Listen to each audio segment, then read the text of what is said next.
ಹೇಳಕತ್ತಿದ್ನಂದ್ರೆ ನಾಳೆ ಹೊತ್ತು ಮುಳುಗುತ್ತಾನು ಮುಗಿದಿಲ್ಲ ಇವು ಕಥೆಗಳು.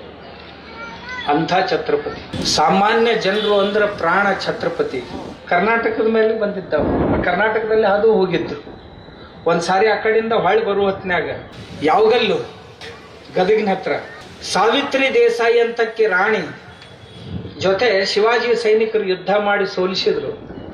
ಅವಳನ್ನ ಸೆರೆ ಹಿಡಿದ್ರು, ತಗೊಂಡು ಹೊಂಟಿದ್ರು. ಅಷ್ಟ್ರಾಗ ಆಕಿ ಅಂದ್ಲು ತಡ್ರಿ ಬರ್ತೀನಿ ಅಂದಕ್ಕೆ ನಾವು ಹೋಗಿ ಮನ್ಯಾಗಿಂದ ಕೂಸು ತಗೊಂಡು ಬಂದ್ಲು. ಆ ಕೂಸಿನ ತಗೊಂಡ ಹೋದ್ಲು. ಈಕಿ ನಮ್ಮ ಜೊತೆ ಒಂದ್ಸಾರಿ ನಮ್ಮನ್ನ ಸೋಲ್ಸಾಳ್ರಿ, ಎರಡನೇ ಸಾರಿ ಈಕಿನ ಮತ್ತೆ ಯುದ್ಧ ಮಾಡಕ್ ಬಂದು ಗೆದ್ದೀವಿ ಅಂದ್ರು. ಆಕೆ ಅಂದ್ಲು ಶತ್ರುನಾದೀನಿ ಅಂದ ಮ್ಯಾಗ ನಾನು ಸೋಲು ಗೆಲುವು ಇರೋದೆ, ಮೊದಲು ನಾನು ಗೆದ್ದಿದ್ದೆ, ಆಮ್ಯಾಗ ಈಗ ನಾ ಸೋತೀನಿ. ಏನ್ ದೊಡ್ಡ ಮಾತು. ಒಂದ್ ಕೆಲಸ ಮಾಡಿ, ನೀವೇನೇ ಶಿಕ್ಷೆ ಮಾಡೋದಿದ್ರೆ ನಾ ತಗೊಳಕ್ ತಯಾರದೀನಿ, ಆದ್ರ ಈ ನನ್ನ ಕೂಸೈತಲ್ಲ ಇದ್ರದ್ದೇನೂ ಅಪರಾಧ ಇಲ್ಲ, ಇದನ್ನ ತಗೊಳ್ರಿ ಅಂತ ಹೇಳಿ ಛತ್ರಪತಿ ತೊಡಿ ಮ್ಯಾಗ ಆ ಕೂಸಿನ ಹಾಕಿ ಬಂದ್ರು. ಕೊಡ್ರಿ, ಏನ್ ಶಿಕ್ಷಾ ಕೊಡೋದೈತಿ ಕೊಡ್ರಿ. ಛತ್ರಪತಿ ನಕ್ಕ ಅಂದ, ಈ ಕೂಸು ನನ್ನ ಹತ್ರ ಬಂದೈತಂದ್ರೆ ಕೂಸಿನ ಮಾವನಾನೇ, ಈಗ ಸೋದರ ಮಾವನ ನಮ್ಮ ತಂಗಿ ಕೂಸು ಕೈಯಾಗ ತಗೊಂಡು ಯಾರ ಶಿಕ್ಷಾ ಮಾಡಿದ್ದು ಕೇಳಿರೇನು? ಬಾಳ ಹೋರಾಟ ಮಾಡ್ಯಾಳ್ರಿ, ನಮ್ ಬಾಳ ಮಂದಿ ಸೈನಿಕರನ್ನ ಕೊಂದಾಳ ಅಂತ ಅಂದ ಸರ್ದಾರಬ್ಬ.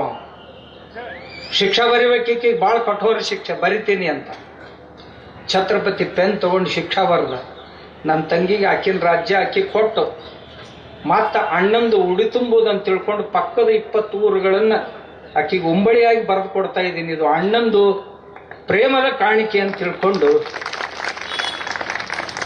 ಇಂಥ ಮನುಷ್ಯ. ಇಷ್ಟೇ ಅಲ್ರಿ, ನೋಡಿ ಮಲ್ಲಮ್ಮನ ಸೈನ್ಯ ಸೋತಿತ್ತು, ಮಲ್ಲಮ್ಮನ ಹಿಡ್ಕೊಂಡು ಬಂದು ನಿಂದ್ರಿಸಿದ್ರು ಮುಂದ. ಛತ್ರಪತಿ ಆ ತಾಯಿಗೆ ನಮಸ್ಕಾರ ಮಾಡಿದ. ಹೆಣ್ಮಕ್ಳ ಜೊತೆ ಯುದ್ಧ ಮಾಡಿ ಗೆದ್ದೀವಿ ಅನ್ನೋದ್ರಾಗ ಏನ ಅರ್ಥ ಐತ್ರಿ? ನನಗ ನಿನ್ನಂತ ಒಬ್ಬ ಆಕರ್ಷಕಳು ಸಾಕಿನ, ಇದಕ್ಕಿಂತ ದೊಡ್ಡ ವಿಜಯ ಏನ್ ಬೇಕು ನನಗ? ನಿನ್ನ ರಾಜ್ಯ ನಿನಗಿರ್ಲಿ, ಅದ್ರ ಕೂಡ ಮತ್ತೆ 50 ಹಳ್ಳಿ ನಾನು ನಿನ್ನ ಉಡೆದಾಗ ಹಾಕ್ತೀನಿ. ಫಾದ್ರ ಬಂದ್ರ ತಮ್ಮನ್ ನೆನಪಿರ್ಲಿವ ನಿನಗ ಅಂತ ಹೇಳಿ ನಮಸ್ಕಾರ ಮಾಡಿದ್ದೆ. ಇದು ಜೀಜಾವು ಮಗನಿಗೆ ಕಲಿಸಿದ್ದು.